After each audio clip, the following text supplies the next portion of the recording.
C'est surtout un temps, on le sait, de réflexion, cette université d'été du MEDEF. Et nous sommes là pour montrer que le gouvernement, en matière de diplomatie économique, par exemple, s'agissant du Quai d'Orsay, est à l'offensive, parce qu'il ne vous a pas échappé qu'on a un certain nombre de défis à relever, un déficit commercial qui est particulièrement préoccupant, qui s'est creusé depuis quelques mois, quelques années même, on peut le dire.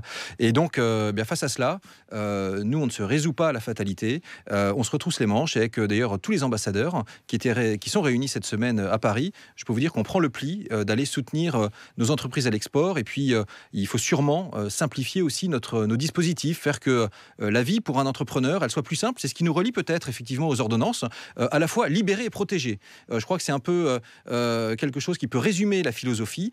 Libérer pour les entrepreneurs, naturellement, qui est de la simplicité, mais pour les salariés aussi, qui puissent, à travers un certain nombre de formes d'activités nouvelles, s'épanouir, eux-mêmes se réaliser, et puis protéger, parce que vous le savez, le chef de l'État, il a un projet qui est équilibré. C'est la flexi-sécurité. Ces ordonnances, est-ce que vous en avez eu le contenu lors du déjeuner à l'Élysée, séminaire de rentrée autour d'Emmanuel Macron? Non, mais vous savez que... Vous les connaissez? Est-ce qu'à l'heure où on se parle, vous connaissez le contenu des ordonnances sur la loi travail? On est dans un gouvernement où les choses sont bien ordonnées, c'est-à-dire que chacun s'occupe effectivement de son périmètre, et Muriel Pénicaud est à la manœuvre avec le Premier ministre depuis le début du quinquennat, et donc elle a reçu et concerté énormément, plus d'une cinquantaine de réunions dans la phase préalable. Et donc, question simple, est-ce que vous connaissez aujourd'hui ce qu'il y a dans cette future réforme? Nous connaissons la philosophie de la réforme, naturellement, puisque nous en avons débattu à plusieurs reprises.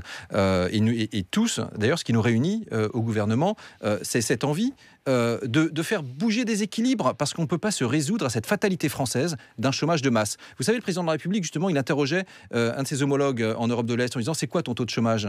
5,4%. Eh bien, nous, en France, on est à près de 10%, alors qu'il y a 10 ans, on en était à 7%. Ça veut dire qu'en 2017, on vit moins bien en France qu'en 2007. Et nous, notre ambition, c'est qu'en 2022 ou en 2027, on vive mieux, qu'il y ait moins de chômage, un meilleur pouvoir d'achat. Et c'est ça l'enjeu de ces ordonnances.